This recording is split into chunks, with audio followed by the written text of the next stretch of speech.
প্ৰধানমন্ত্ৰীৰ কাৰ্যালয়ত দিয়া হ'ব প্ৰশ্ন কাকত ফাদিলৰ অভিযোগ।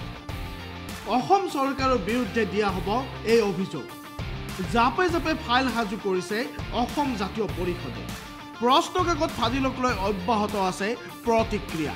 এটাৰ পাছত এটা দল সংগঠনে চৰকাৰৰ বিৰুদ্ধে এতিয়া সৰব হৈ পৰিছে।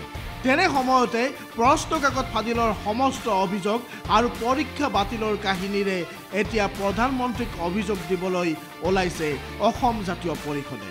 সংবাদমেলযোগে এই কথা জানিবলৈ দিছে অসম জাতীয় পৰিষদৰ সভাপতি লুৰিণজ্যোতি গগৈয়ে। লুৰিণজ্যোতি গগৈয়ে স্পষ্টভাৱে উল্লেখ কৰিছে, এয়া অসমৰ জনসাধাৰণৰ বাবে অপমান, এয়া অসমবাসীৰ বাবে অপমান। এটা পৰীক্ষাও যদি সেবাই ভালদৰে পাতিব নোৱাৰে, তেতিয়াহ'লে সেবাৰ বিষয়াসকলৰ বিৰুদ্ধে কিয় ব্যৱস্থা গ্ৰহণ কৰা নহয়, কিয় শিক্ষামন্ত্ৰীগৰাকীয়ে বৰ্তমানলৈ পদত্যাগ কৰা নাই। এইদৰে চৰকাৰৰ বিৰুদ্ধে অভিযোগ উত্থাপন কৰি জাপে জাপে ফাইল সাজু কৰিছে লুৰিণজ্যোতি গগৈয়ে। অতি সোনকালে এই ফাইলসমূহেৰে অভিযোগ প্ৰদান কৰিব প্ৰধানমন্ত্ৰীৰ কাৰ্যালয়। অসম চৰকাৰৰ বিৰুদ্ধে লুৰিণজ্যোতি গগৈয়ে এই অভিযোগ দাখিল কৰিব বুলি জানিবলৈ দিছে সংবাদ মাধ্যমত।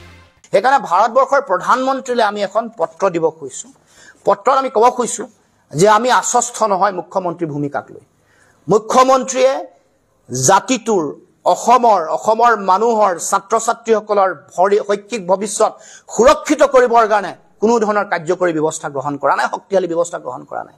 সেৱা কৰ্তৃপক্ষক যেনেকৈ ব্যৱস্থা গ্ৰহণ কৰিব লাগিছিল, তাৰ বিপৰীতে তেওঁলোকৰ ৰক্ষণাবেক্ষণ দিবৰ কাৰণে উঠি পৰি লাগিছে। এটা সৰু কথাত এনকাউণ্টাৰ কৰি দিয়ে, সৰু কোনোবাই অপৰাধ কৰিলে এনকাউণ্টাৰ কৰে। কিন্তু সেৱা কৰ্তৃপক্ষই এটা জাতি, এখন সমাজ ধ্বংস কৰি দিব পৰা, উঠি অহা নতুন প্ৰজন্মৰ ছাত্ৰ ছাত্ৰীসকলৰ ভৱিষ্যত ধ্বংস কৰি দিব পৰা অপৰাধ কৰাৰ পাছতো তেওঁলোকৰ বিৰুদ্ধে কিবা এটা ব্যৱস্থা গ্ৰহণ কৰিবলৈ তেওঁৰ সাহস নাই। এই জৈন বুলি কোৱা ৰমেশ জৈন নে কি নামৰ এগৰাকী ব্যক্তিৰ প্ৰতি ইমান দৌৰত কিয় মুখ্যমন্ত্ৰী? নে কিবা আছে, নে কোনোবা এটা শক্তিয়ে, কোনোবা সাম্প্ৰদায়িক শক্তিৰ পৃষ্ঠপোষকতাত তেওঁ এই দায় দায়িত্ব লৈ থাকিবলৈ মুখ্যমন্ত্ৰীয়ে ভয় কৰে নেকি, বা তেওঁ আঁতৰাই দিবলৈ ভয় কৰে নেকি? এই কথা বতৰাবোৰ মানুহৰ মাজলৈ আহিছে। গতিকে আমি প্ৰধানমন্ত্ৰীক এই কথা জনাইছোঁ, আমাৰ ৰাজহুৱা খণ্ডৰ শিক্ষা ব্যৱস্থা বচক। মাতৃভাষাৰ মাধ্যমৰ বিদ্যালয়সমূহ অসমীয়া, বড়ো, মিচিং সকলো ধৰণৰ ভাষা, স্বীকৃতিপ্ৰাপ্ত ভাষাৰ মাতৃভাষাৰ মাধ্যমৰ বিদ্যালয়সমূহ বচোৱাৰ দায়িত্ব প্ৰধানমন্ত্ৰীয়ে ল'ব লাগে। অন্যথা জাতি ধ্বংস হ'ব, অন্যথা আমাৰ ৰাজহুৱা খণ্ডৰ শিক্ষা ব্যৱস্থা ধ্বংসমুখী হ'ব, আৰু আমি পাব লগা ন্যায় আমি নেপাম। শিক্ষা ব্যৱস্থাই ন্যায় নিদিব, আৰু নতুন শিক্ষা নীতিও অসাৰ হ'ব। কাৰণ তেওঁ যি ইচ্ছা তাকে মন মৰ্জি মতে কাম কৰে, আৰু যি ইচ্ছা তাকে তেওঁ কৰি এটা তুঘলকী এটা কাম কাজৰ মাজেৰে আমাৰ ব্যৱস্থাটোক, বিশেষকৈ গণতান্ত্ৰিক সমগ্ৰ ব্যৱস্থাটোক বিপথে পৰিচালিত কৰিবলৈ উঠি পৰি লাগি আহিছে।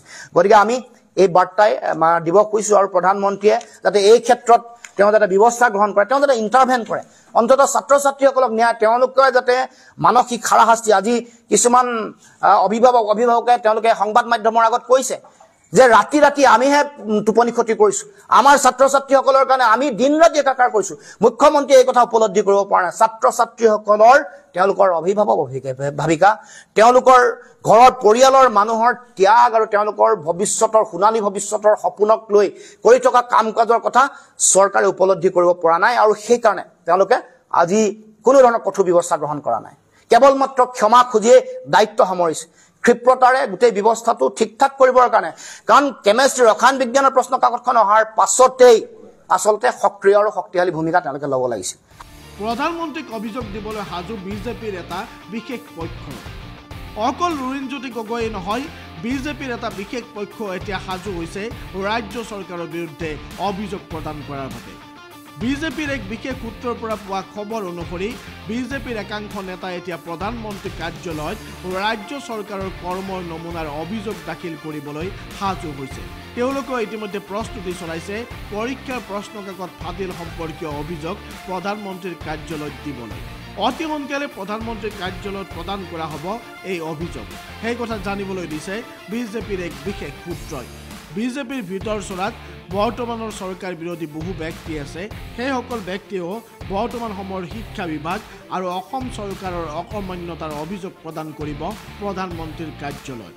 প্ৰধানমন্ত্ৰীৰ কাৰ্যালয়ে এই অভিযোগ পোৱাৰ পাছত কি ব্যৱস্থা গ্ৰহণ কৰে, সেয়া আগন্তুক দিনত লক্ষণীয় হ'ব।